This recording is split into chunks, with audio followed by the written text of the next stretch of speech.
I land near a classroom that seems to be half underground.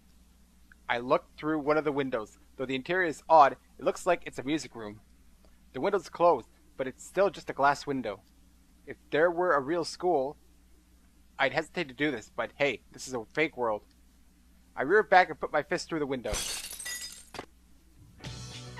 Whoa! What the? Who are you? There's another visitor inside the room. He's a well-built young man in a school uniform. Huh? You're that guy from the video. Did you just come falling from up there? What's going on? Answer me! I remember now. You're the blood-curdling beefsteak emperor. Hell no, come on! Did you even try to remember my name? So that P1 Grand Prix thing has already started. I recall the rule that those who encounter each other must fight each other. The general said that only the winner can proceed. I decide to see if those rules are still in effect, and I reach towards the exit of the music room. I feel the same wall barring my path as I felt earlier. The same goes for the window I came from. It's irritating that I'll have to follow the rules and fight, but since the walls can't be easily destroyed, I've got no choice. I don't know what kind of circumstances this Kanji guy's faced with, but if we're gonna fight, we might as well do it right. Hey, take off your clothes. What the hell? How can you ask that straight out? What's wrong with what I said? Won't it be hard to maneuver wearing that? Maneuver? Why is he getting all flustered? His face is red. Maybe he's just not feeling well. What are you all flustered for? I'm talking about your jacket. If you don't wear it right, it'll get in your way during the fight. My jacket? You just said that to begin with? There's no real meaning behind this. It's like just the way I wear it. It's plain weird. Says the guy who's half naked except for a cape. Seriously, you're ridiculous! It's bad manners to jump out a window like that!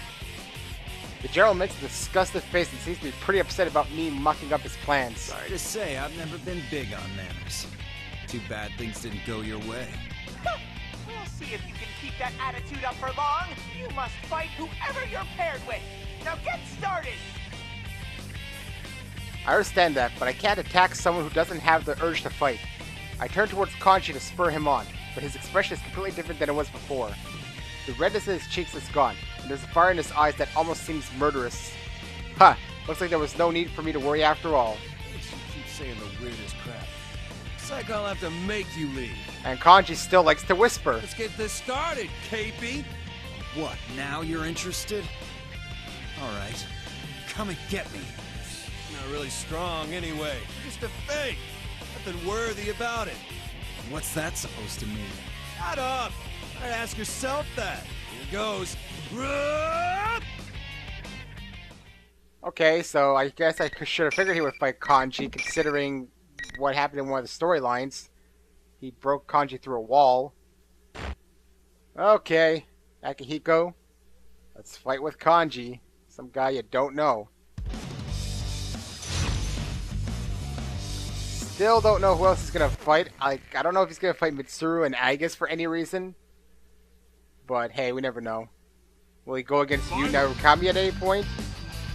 Alright then. It's gonna be a bit hard to do, I have a feeling. Because the biggest problem being...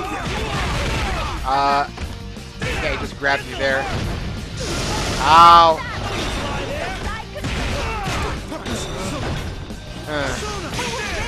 Just hurt my persona. Great. Can't get out of this. Alright, let's see. Alright, let's get my move going. Or apparently I don't have one.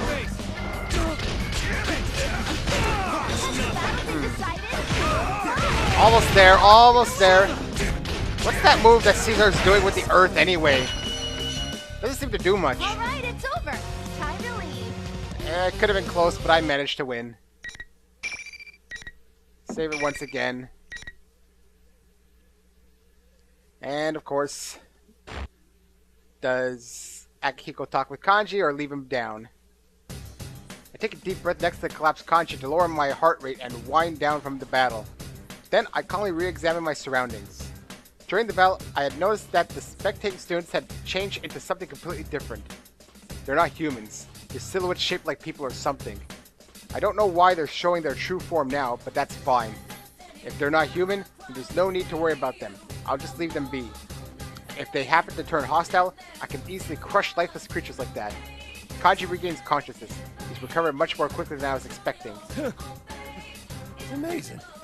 So this is what you meant by going at it with nothing to hide. When did I say that? One passionate guy. Guess you're no ordinary pervert. Oh, since when am I a pervert? Kanji flashes a bright smile that's different from the one he displayed before the fight. Anger and hatred have fled his body entirely now that the fight is over. It seems like he's got spirit. Ow! Man, for a dream, that sure hurts. Huh? That's weird. A dude I've never met before is here in my dream. A dream? What are you talking about? Aren't we inside the TV world? Huh? The TV world. You can dream with your eyes open. I'm pretty impressed. What? You're inside the TV? I seriously thought this was all a dream. It doesn't seem like Kanji's acting. He honestly seems to think that this entire thing was all a dream. I thought that the people in the promo video were related to the general. Maybe everyone here was actually dragged into this by force? If so, I can't abandon the others who were in that video either. Hey, do you have any idea who the other people in that video were? They were pretty much all my friends, but... Oh, crap. Kanji clutches his head as something occurs to him. This seems quite serious. thought this was a dream, so I kinda sorta beat the snot out of a couple of them. Well, if they lost to someone who was half asleep, they'll just have to suck it up. You think so? Things are just that black and white to you, huh? Seriously? I thought it was going to be some important information. This Kanji guy's been yanked out of his normal life into this weird situation. He seems oddly blasé about it. Or This isn't a blasé. dream. Then Ted and Rise are really hosting it? General Teddy. The other Teddy said that he was a fake. A fake? You're kidding me. How'd he make such a perfect copy of the bear suit? That's the part you're hung up on? Yeah. They're hardly twisted bastards who enjoy watching friends crush each other. You seem pretty sure of your friends. Man, the things I went through with those guys. And here I thought you were a pervert who wasn't listening to a word I said. Guess I had you figured wrong. Looks like this guy's having a tough enough time just changing the way he thinks about me. Maybe he's just an idiot. The way his expression changes to that honest and relieved look when he's talking about his friends. It seems that he has friends that he can really trust. If we'd met under less dangerous circumstances, I wouldn't mind sitting around and chatting with him for a bit. But I have a duty to attend to right now. By the way, have you heard the name Labris anywhere? She's supposed to be somewhere in here. Huh? Lab rat? What? I see. If you don't know, don't worry about it. And with that, I leave Kanji and begin walking towards the door. Kanji calls out and stops me. Hey, wait a second. You haven't told me anything about you. Who are you? What did you come inside the TV for? There's no point in explaining. What? Kanji attempts to stop me, but he changes his mind. His expression tells me that he's not satisfied with this outcome, but he swallows his frustration and takes a seat on the ground. Since he's fought against a number of people already, he must understand that he can't proceed on because he lost. Kanji looks directly into my eyes and speaks up. Well, I was the loser here, so I can't complain. This isn't a dream. My friends are in trouble. That's all you need to say. I answer with a smile. I know. I won't let anything happen to him. The way you fought says it all. You can't throw punches like that without a shitload of training. I feel your determination behind every one. Yeah, same's true for you. Good work. Praises exchanged after trying to beat each other senseless. We have a moment that only those who have just brawled against each other can share. Kanji's skills are exceptional for a high school student. When I was in the boxing club, there were only a handful of guys who could stand to trade blows with me like he just did. Considering that he's this good with self-taught fighting skills, there's no question that he'd become an unparalleled fighter if he had proper training. You should be careful. Friends are hella strong, you know? If you're not careful, you'll be eating pavement. Was that supposed to be a genuine warning for me, or was that a boast about how great his friends are? Either way, I can understand the feeling behind his words, so I smiled back at him. I don't know about that. My fists can't be stopped that easily. There's nothing more I need to say to Kanji. I turn and begin running down the hallway.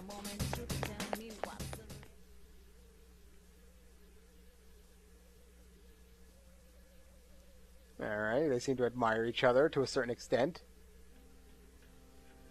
Sometime after parting ways with Kanji, This is pointless. I'm still wandering aimlessly through the school building. I have no idea if the path I'm taking right now is correct or not, because the invisible walls keep getting in the way. I spot another window and reach towards it. Guess they fixed that little loophole. It didn't take them very long to put invisible walls over the windows. Just as I pull my head back, the PA system blares. No more breaking the rules. Seriously, why can't some people follow simple directions? You act like I ever intended on following your rules. The fact that they've gone to the trouble to correct their oversights means that limiting our movements must be very important to them. They don't want to let us escape. So that probably means that there's something waiting up ahead that they've placed there for me. I follow the path dictated by the invisible walls until I reach a classroom. Is this where they wanted me to go? Alright, the classroom. Akihiko, you're all right. Well, it's Mitsuru now. Then again, seeing you isn't necessarily cause for celebration. If we're both here in one place, that means... Yeah, looks like it. Who I found inside the classroom was none other than Mitsuru. Normally, running into her would be a great relief, since it would give me a capable ally. But since the stupid P1 rules are in effect, this isn't the case here. So, you're my next opponent. this is exactly what the enemy wanted. When Mitsuru makes this bitter declaration, the monitor inside the classroom turns on. I already knew who I'd be seeing. It's the General. Ta-da! Well, this is about to get real interesting. An unwanted battle between friends. I hope you two enjoy it to the fullest. Is that supposed to upset us? Can you believe this guy, Mitsuru? This certainly is an unwanted battle between friends. I have no intentions of fighting against Mitsuru, but we both understand what needs to be done in order to accomplish the mission. There's no way we can allow a little something like this to shake our resolve. But oddly, when I look back towards Mitsuru, I see her looking at me with pity. I'm sorry, Akihiko. I believe I may have driven you into a corner. Huh? What do you mean? I should have realized much sooner. It's not strength you truly desire. What you really want is to forget your fear of losing others. That's why you throw yourself so fervently into your training. It's a twisted form of escape. Is this now? So at first they seem to have not been under the illusion, and now they are under the illusion? At the very least, you can allow me to put an end to such things.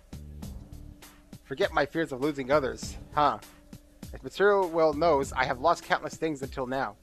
And that anxiety that I've buried somewhere in my heart may strike at me any moment. I think it should strike me at any moment, but whatever. I'm not here to correct things. But Mitsuru, I know, wouldn't bring something like that at a time like this. It'd be obvious to any friend of Mitsuru. There's something going on here. Teddy and Kanji also started getting personal before the fight. Is this some kind of trick? I've got no idea what you're talking about. Sounds to me like she means it. I don't know what you're up to here, but you're gonna have to try harder. It's fine, though. I'll just take this chance to enjoy some serious sparring. Those who encounter one another must fight, and only the victor may proceed. Since this rule still stands, we've got to fight. They've removed any choice we had. I turned to face Mitsuru once again. There were a bunch of people I wanted to fight once I got back to Japan, to test my skills. And you were at the top of the list, Mitsuru. Didn't think I'd get a chance so soon, though. Mitsuru takes her stance without saying a word. The tension of the battle sends a tingle through all the muscles in my body. Here goes, Akihiko. Come and get me, Mitsuru! Fun times, and Mitsuru is probably one of the most annoying people to fight next to Akihiko. They both are very similar, except one's fire, one's ice. That's how I see it. Because we don't have the other fire guy here. Junpei. Well, I guess also Koro was a bit of a fire user, but seemed more Mudo or death-based. Oh, whoa, yeah, I don't like this at all. I got no range on her. That's the biggest problem with Mitsuru. Oh, man, you see, I just tried to do it all out. But it's really hard to get in there. That's the biggest problem I've had with Mitsuru, is when you have a short-range character, it's almost impossible to get in there. And to really, like... Now she could... basically dodged all my attacks there. I'm not fooling around here. If I can get her into a corner and basically do that, then that's what I'm gonna do. Good. I don't want to spend a long time fighting Mitsuru, What a disappointment. because that's a worst case scenario for me. It was really hard to get in there, because the sword, once she strikes with the sword, it gets really hard to even bounce back. Even defending is sometimes difficult. The battle is over. I glance down at Mitsuru. She keeps her firm expression and opens her mouth. I yield. Your skills have improved tremendously, Akihiko. Yours too. I was really worried there that you might execute me. Mitsuru gave me a smirk, or gives me a smirk. That's a Mitsuru I know. So her odd behavior prior to the fight was all the Gerald's work. I wonder. Mitsuru, what did I say to you before the fight? Huh? Why do you ask? As I recall, you said some unkind things about my late father. I knew it. Of course, I have no memories of saying such things, because I didn't say them. The Gerald's probably got some trick that warps the opponent's reality so that good friends will hate each other. Maybe it was all an illusion? I don't understand how it all works, but there's one thing that I'm absolutely certain of. Mitsuru and I turn towards the monitor and smugly smile at the general. His little gimmick was completely useless. Gerald Teddy can barely contain his hatred as he responds. How?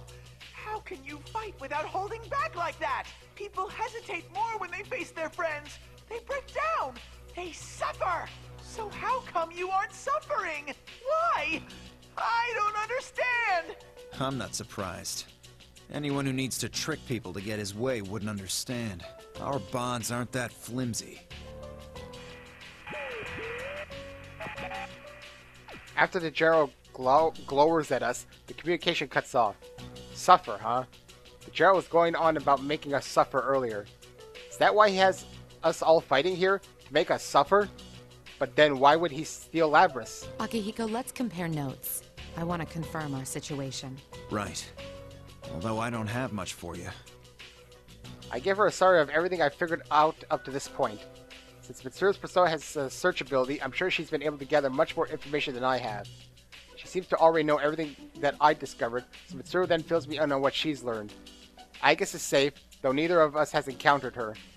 All the high school students in the commercial seem to be persona users, and the Gerald seems to be gathering persona users into this world. Unfortunately, neither of us know what his intentions are. But more importantly, where's Labris? Did you find Labris? Igus seems to have made contact with her. She seems to be calling herself the student council president of the school. In fact, she's going so far as to play the part. Play the part? She seems to be unaware that she entered a TV. It's possible that someone forced her in here, but that doesn't explain why she's acting out a role in school life. I have no idea what that could be about right now. This place is a school, but still just a copy of a school in another world. What kind of school life could possibly be here? And one more thing. I heard a strange voice. I'm not certain, but it's most likely Labris. Either her inner thoughts or her memories. It was a voice of deep sorrow, suffering, sadness. It was so vivid I wanted to cover my ears. Mitsuru casts down her eyes as if reliving the pain. A great portion of Ergo Research's data was lost because of the actions of a former researcher. He was the mastermind behind the events 3 years ago. All this must be mortifying for Mitsuru. That man is the reason why her family was taken from her. If that was truly Labris, then she's practically human. She may not be that far behind Igus in terms of mimesis. Sure, Igus's sister unit would have a mind. But does that mean the older version is more advanced? Doesn't seem likely, but I can't say for certain. Still, I'm only speculating. But I feel like her deeply negative emotions are connected to this tournament. Connected how? Do you really think Labris was stolen? The General seemed to want to make us suffer rather than eliminate us. Would a thief wish for that? Or draw in unrelated high school students? I see. That General Teddy's actions do seem in line with what Labris wants. He actually may in fact be Labris. It's possible that Labris regained consciousness much earlier and escaped when she was being transported. I can't deny that possibility right now, but there is something else I do know. Mitsuru, you're doing your brow-furrowing thing again. What? That doesn't matter right now. You're overthinking things. All this conjecture and speculation will drive you nuts. Let's pick this up again once we defeat the enemy. Mitsuru's always been like this. She imagines worst-case scenarios that haven't even happened yet, and burns herself with coming up with contingency plans based on them. Even though she doesn't necessarily stop moving forward, it certainly does weigh her down. Sometimes we need that hard-headedness, but there's a time and a place for it. Ever think that maybe it's you who's underthinking things? Anyway, there's no time to lose right now. You know where the enemy is, right? Yes, I've traced its location. It should be nearby. I will leave the rest to you, Akihiko. Don't disappoint me, alright? As Mitsuru says those words, her expression softens a bit. It seems that I've been able to reach her. Ha! Of course not. Mitsuru has grown as well. She's changed since that battle 3 years ago. Now that I think about it, a lot of time has passed since then. None of us have remained standing in the past. We've all changed. I part ways with Mitsuru and hurry on ahead. According to Mitsuru's search, the enemy seems to be nearby. The enemy is waiting for their encounter with us as well. Well, that's one wish I won't mind granting at all. Just as I reach the top of the stairs, a loud noise punctuates the atmosphere. Is someone on a rampage with their persona? No, that's not it. It's the sort of sound that a massive object creates upon impact. I hear it again, coming from the room ahead. There are no invisible walls that prevent me from making my way toward the sound, and I finally reach my destination. The announcement room. Here we go. The monitors and PA systems must have been controlled from this room. I grab the door handle, but it won't open. This is different from those invisible walls, however. It's just an ordinary door. Sorry if there's a broadcast going on, but I'm going to have to punch my way in.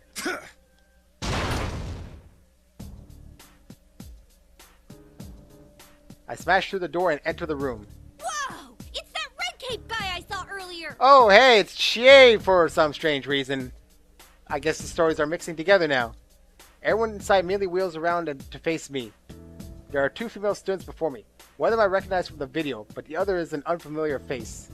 It's my first time seeing her, but I immediately know who she is. She looks like a regular person, aside from all her mechanical parts. It's Labris. And General Teddy. So it wasn't Labris after all. Immediately, General Teddy, who's glaring at me, begins to change. It's gonna be that, well, this one again. I am a shadow. The true self. Another Labris. Well, this is completely unexpected. I can't even come up with a reason for why something like this would occur. Maybe this is another one of his illusions. No, if that were true, what I'm seeing would be a more direct assault on my inner thoughts. I start inventing and discarding possible reasons for what's happening. Eventually, I just cast aside all my theories. I take a deep breath to calm myself. What is my objective? I was summoned to retrieve Labris and to prevent any danger from spreading. It doesn't matter if there's 1, 2, or 21 of her. My initial objectives are unaffected. I will give everything I have to complete my mission. Fine. I'll just calm them both down. I taunt both of them as they maliciously stare daggers at me. That looks like it's going to be the end of his thing. Kind of short. And got mixed up with Chie's story. Labris' story is now available.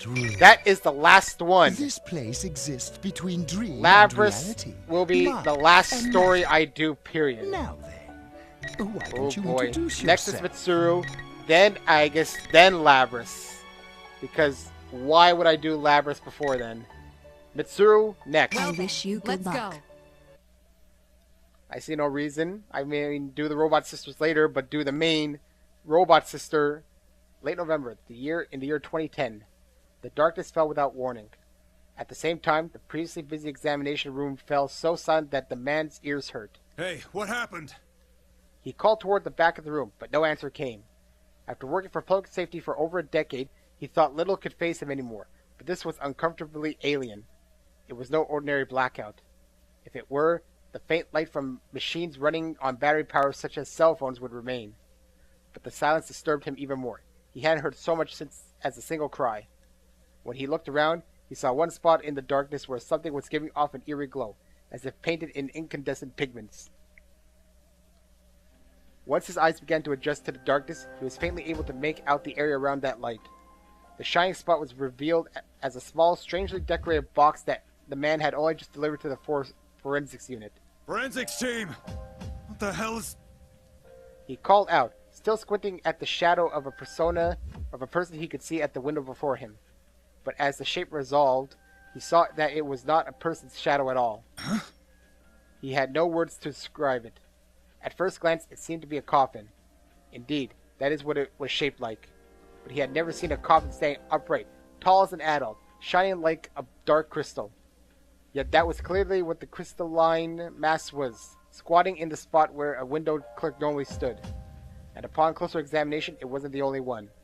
At desks in front of the evidence shelf, next to the reference computer, the objects towered everywhere as they had taken the place of humans. What are these? A chill ran down the man's spine. They're people, was the thought that instinctively came to mind. Was this the reason he couldn't hear anyone else's voice? Was it because everyone but him was? What's going on? Once the fear had set in, it wasn't easy to shake off. His familiar voice was starting to look like a grotesque netherworld. He felt quite sure that he had to get out. Quickly, he turned and grabbed the knob to the door through which he had just entered. But... What the... It didn't budge. It wasn't that the door was locked, preventing the knob from turning the latch. The knob was completely frozen in place. Is anyone here? Hey! Let me out! The man slammed his fist against the door, yelling in desperation. But the sensation he felt when his fist impacted the surface wasn't that of hitting a door. It felt completely at odds with what he saw, as if a picture of a door had been drawn onto a solid wall. It was then that the man noticed that another light similar in color to that emanating from the box could be seen on part of his hand as he swung it forward. It was a ring. And suddenly he remembered. When he brought in the small box, he found several bizarre ring-shaped objects within it. While handing it over to forensics, he suspected that they might be rings. To check the theory, he put one on. And now that ring was emanating the same eerie light as the box. Though he still had no idea what was going on, it was immediately apparent that it was directly related to the current situation. The man grabbed the ring with sweat slicked fingers and tugged, ready to pull off his own finger if necessary. And I might say that this is not a very fun opening to Mitsuru's story. A narration of what the public safety guy is doing in this room in the dark hour, which is strange because does the dark hour still exist or not? But just at that moment, I wouldn't take that off right now. There's Mitsuru. The man can't help but gasp. Man, who's telling the story? Mitsuru or this guy? He looked around, but could sense no one inside the room with him. Where had the voice come from? I'll be there to rescue you shortly. Calm yourself and wait there. When the man calmed himself, he realized that it wasn't a voice. The sensation was indescribable, but it was distinctly unlike hearing with one's ears. Who's there? Oh, pardon me. This is Mitsuru Kirijo. We met earlier. Kirijo. He did know a Kirijo. It was she who brought the strange small box. And that wasn't all he knew. The Kirijos were a wicked family who used their fortune and influence as a shield, continuing to frustrate the police. Despite that, the man couldn't help but feel relief wash over him. Perhaps he might survive this after all. Oh, well, I appreciate the help. Just hurry. After getting the muttered words out, he sank to the floor, the door at his back. Mitsuru Kirijo, if you recall correctly, she was the eldest daughter of the Kirijo group's founding family. He noted that her voice had been far calmer than his, despite the situation they were both in. He sensed a measure of trustworthiness from her. And to think, it had been merely an hour ago that he was asking himself why such a young girl had been chosen as the head of the Kirijo group after all.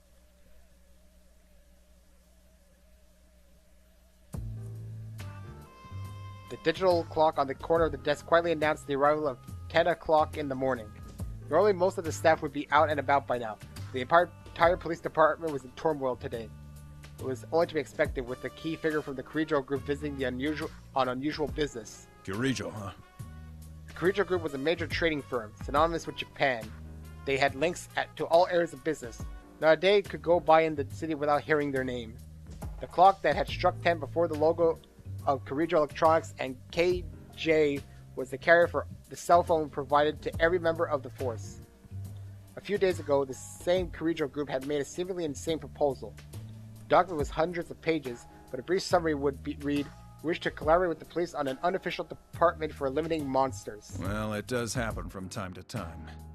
Famous businessmen end up advocating cultish nonsense in pursuit of their ambitions. Upon consideration, it was decided that the Kirijo group should be invited to give their pitch. Of course, there was no intention of spending tax money on the outlandish proposal. The police's interests in humoring the Kirijo group lay elsewhere. The Kirijo group had offered an incentive whereby if the police agreed to the meeting, they would provide a detailed list of the agronomics research lab artifacts, as well as actual samples. It was this that drove the officials' decision, for there had been dark rumors bandied about the Kirijo group over the last 10 years. While still a family-run business, some said that old man Koetsu Kirijo had delved into paranormal research and was performing inhumane experiments. The police collected enough evidence to test the rumor and had prepared many times to force an investigation. But every time the investigation came to nothing due to the group exerting hidden pressure, frustrating those working on the case to no end. The investigation's prime target was the infamous Ergo Research, the Kirijo Ergonomics Research Lab. Exposing the Kirijo group's dark side had been a dream of public safeties for 10 years now. And now Kirijo seemed willing to hand over Ergo Research's tightly guarded secrets on a silver platter. No one knew the reason for this sudden about-face, but neither did anyone think of turning them down. Oh man, this is such a wordy one, it's almost boring. I'm already bored of Mitsuru's story. They agreed to the summit not to hear out whatever proposal Kirijo was offering, but as a stepping stone toward unearthing their past crimes. Time passed and the agreed upon time in the afternoon came. The man was tasked with watching over and bringing in the artifacts from the Kirijo group. Though he would not speak with a guest, the police's plan afforded him a major responsibility that gave him something like a leading role. It wasn't long before the Kirijo car arrived in the underground Port Cochere. The staff there to receive the guests only shrugged at the long black limousine that would have turned heads on the main roads. One of the youngest recruits looked towards the man and asked the question. Chief, what's with that car? But that was the least of the surprises in store. When the Kirijo group representative stepped out of the limousine, she was shown to be a beautiful young woman no older than a university student. Not only that, but she had attendants dressed in what could only be described as maid uniforms. All of them were young women roughly her age. The scene mesmerized the various dignitaries present to greet her. Thank you very much for this opportunity. I am Mitsuru Kirijo, representing the Kirijo group. It's nice to meet you. Her brisk greeting radiated poise. From there, she shook hands with the assembled dignitaries in a manner that showed she was no stranger to social gatherings. She's the company rep? Really? The young recruit, who was sneaking looks out the corner of his eye, muttered in spite of himself. Their proposal said the rep who's coming today would be the leader of this new unit, but I thought it was supposed to be some hardcore armed response team, and she's leading it? Well, I guess it's better than some meathead. Shut up and hold your position. But in truth, the man felt the same way. Certainly this monster extermination unit would never be incorporated, but even if it were, he was sure this wisp of a girl could never do such work. Eventually, the dignitaries entered the agency along with Miss Kirijo. All of them were lopsided smiles due to the young beauty's unexpected appearance, but that would do for now.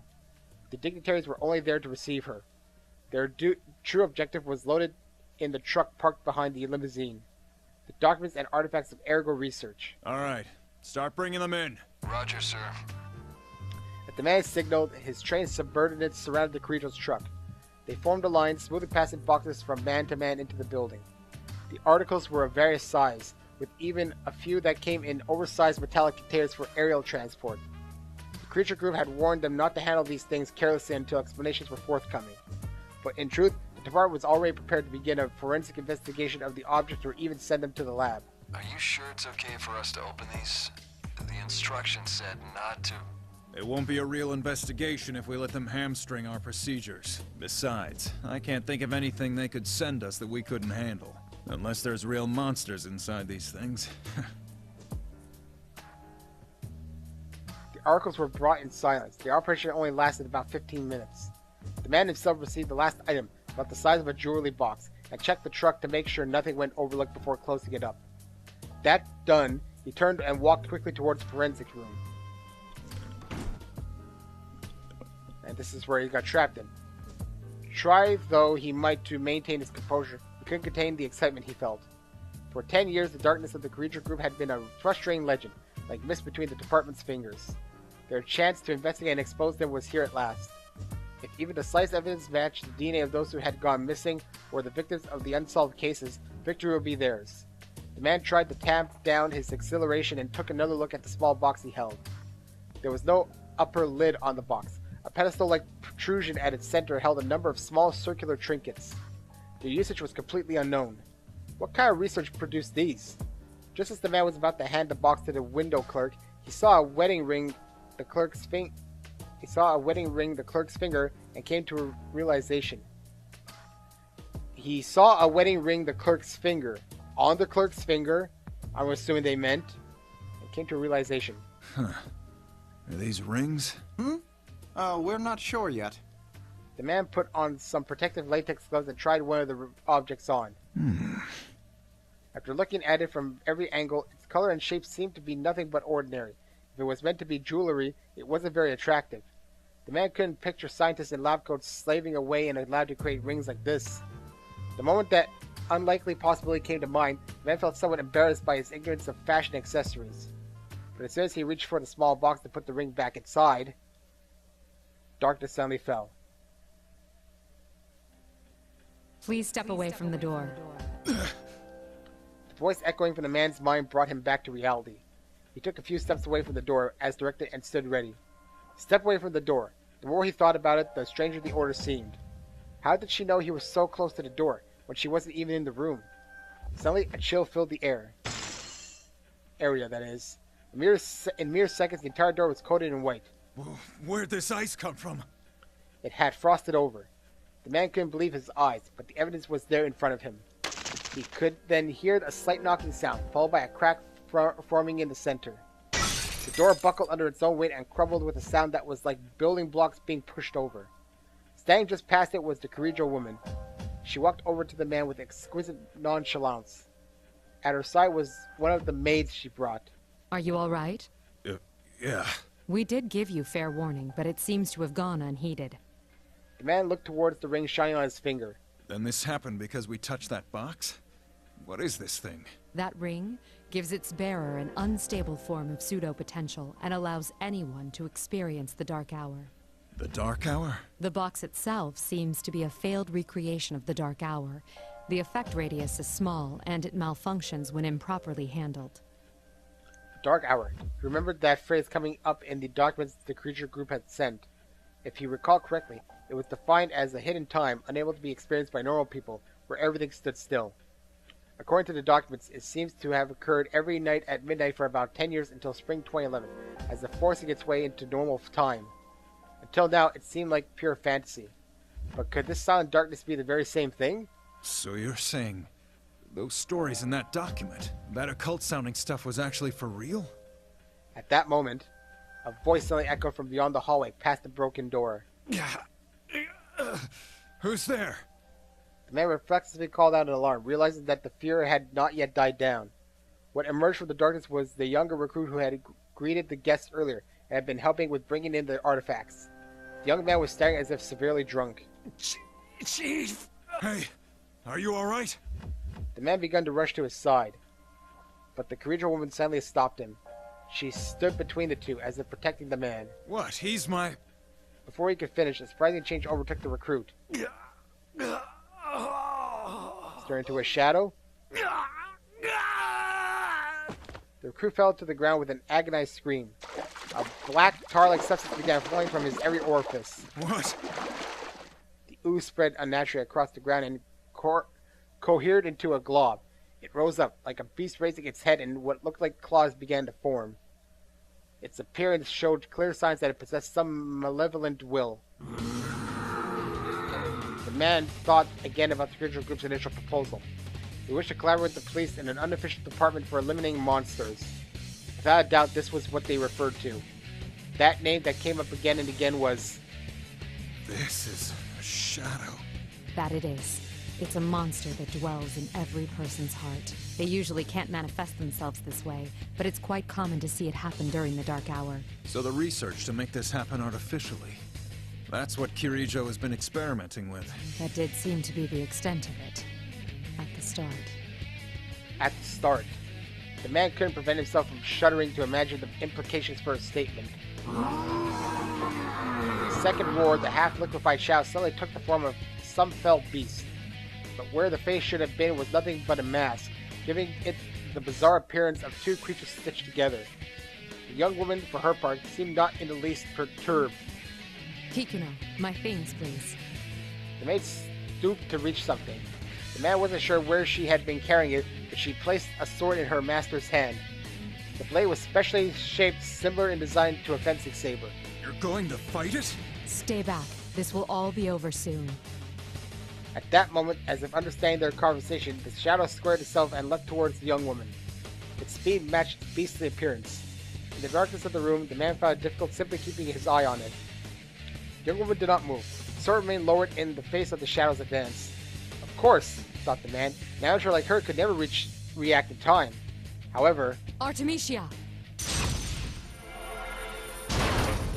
at a word from the young woman, some unseen force slammed the shadow against a wall.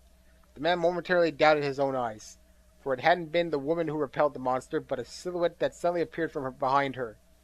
It looked as though the being enveloped in sublime light, contrasting the shadow's dark glow, was a woman wearing a majestic dress. Its silhouette held up a hand towards the crouching shadow. Once again, the man felt freezing air fill the room, and with that, the shadow stopped moving. Frost crystallized all over it, turning it into an ice sculpture within seconds. Only then did the young woman swing the sword in her hand for the first time. Ha! A white gleam arced through the air. Upon impact, the frozen enemy shattered like it had been crystallized sugar rather than ice. The victory was so one-sided that the man hesitated to call the battle. Are you all right? I really want a break from reading, though. Could we get a bit more dialogue going here? Instead of some unforeseen narrator talking here? Who's talking? The young woman turned towards the man. The sound of her boots hitting the floor gave him the jarring realization that she hadn't moved a single step during the fray. Seeing that he was at a loss for words, she gave him a gentle smile. It was all too much for the man. He actually felt relieved to be protected by the small woman. One thing was obvious. She had been through countless battles, much like the one he just witnessed. Your fallen employee's life is in no danger, but he'll be very weak. Make sure he gets to a hospital. Should I make the arrangements? No, I should at least handle that. It is a public security matter. With a nod, the young woman approached the small box and manipulated it in a way he couldn't quite catch. The eerie yellow glow, green light began to fade.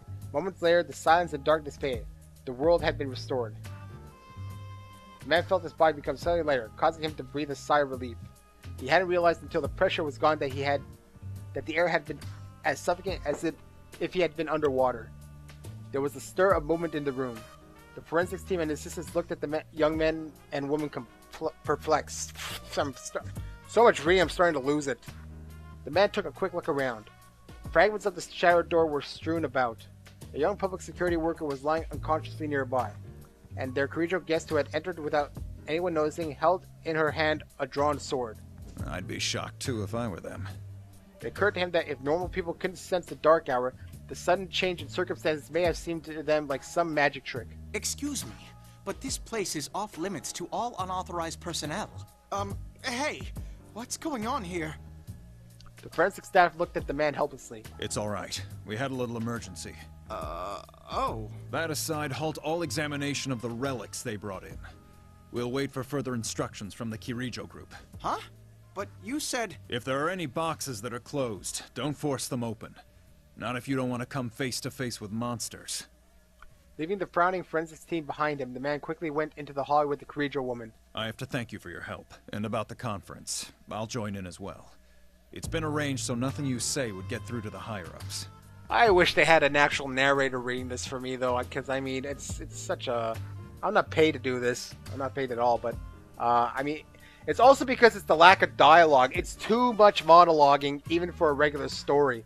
And I don't even know how long this backstory is going to take before we get to the actual fighting. Unless Mitsuru is nothing but backstory somehow. If the young woman was surprised at what amounted to a confession of betrayal, she didn't show it. Are you saying you will reconsider your plans?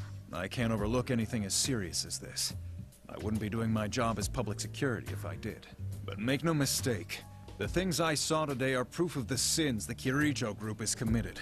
They can't be punished under the law, but now that they're known, atonement will be made in some shape or form. Indeed. I never intended anything less. You really put one over on us this time. Oh, there's no need to be coy. What happened today was no accident, was it? We'd never have believed the reports unless we saw it in person. That's why such a dangerous box had no lid. Am I wrong? There was no lid. That's not possible. That box was classified as risk level 3. It should have been securely fastened. The young woman fell silent, then gasped and gave the maid, walking silently beside her, a look. Kikuno. The maid continued without the slightest sign of remorse and left her master behind. Both the man and the young woman sighed at once. Us guys in public security have a reputation for being tough. But it seems like you guys are no slouches yourselves. The sound that was meant to be a perfunctory refusal took an unexpected turn. Promises were made to continue the talks. 6 months passed. After many opportunities to show the actual samples to the dignitaries were set up, the proposed special unit was established in mostly the form Kirijo requested. Security Department Shadow Response Unit. It was the inauguration of the special unit that would, in time, be nicknamed the Shadow Operatives. Alright, so it's a backstory for the Shadow Operatives. Oh boy. I need to take a bit of a break here, so Yukiko's going away. I'm going to end the part because I feel like having at least one part that ends a little bit early because it gives me a bit more time. So I'm going to take a bit of a break, maybe give a bit of a snack, and I'll record the next part, which you won't see probably for a while anyway because I'm doing more Digital Devil Saga and Xenoblade with some of this mixed in. So I have a lot of these still recorded, unedited, need to get edited, rendered, and uploaded. See you next time.